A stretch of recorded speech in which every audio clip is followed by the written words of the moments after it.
It's our favorite day of the week. Happy Friday. Happy Flashback Friday, Dan. We're looking back into the WTO 11 archives. Now, back in April of 1865, you were a wee boy back then, yes? Just a tiny guy.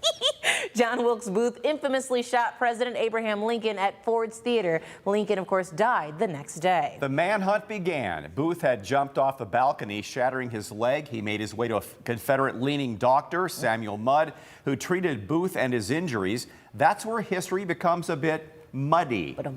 After Booth was killed by the Army in a shootout, Dr. Mudd was found guilty of conspiracy and sentenced to life in prison.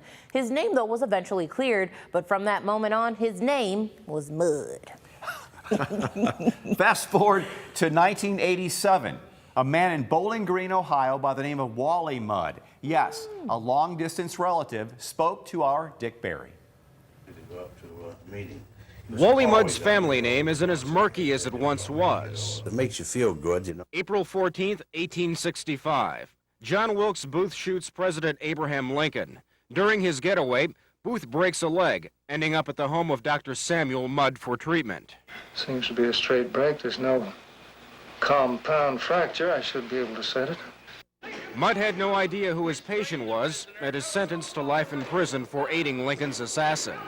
Even though he was wrongly accused, then they just used the phrase, "Your name is Mudd, you've done something wrong." And it just went on from there. Although Dr. Mudd received a pardon 4 years later, he was never exonerated.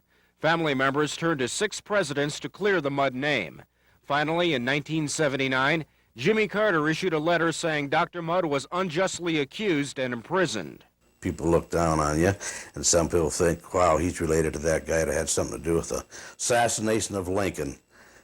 And, you know, it's something you live with. Samuel Mudd was a victim of circumstances. For more than a century, relatives like Wally Mudd suffered from guilt by association. Today, though, family members are proud to say their name is Mudd. Dick Berry, Toledo 11 News, Bowling Green.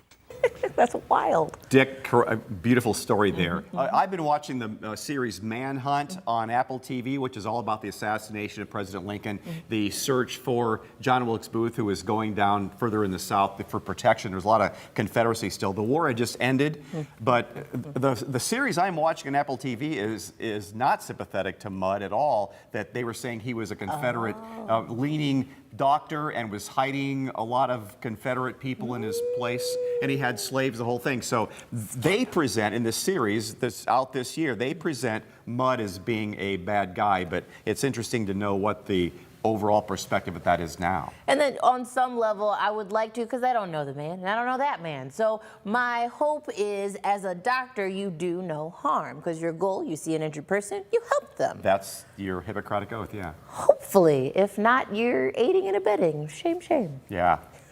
We know that you love watching great old stories from the WTOL 11 archive, so if you've not yet, be sure to click on the WTOL 11 Vault. That's a special playlist on our YouTube channel. New in the Vault this week, a very story familiar to our area farmers. Toledo 11's Terry Thill introducing us to a hardworking farm family who way back in 1984, eager to plant their crops, but their field was soaking wet. That story available to watch right now on the WTOL 11 Vault. So be sure to check it out.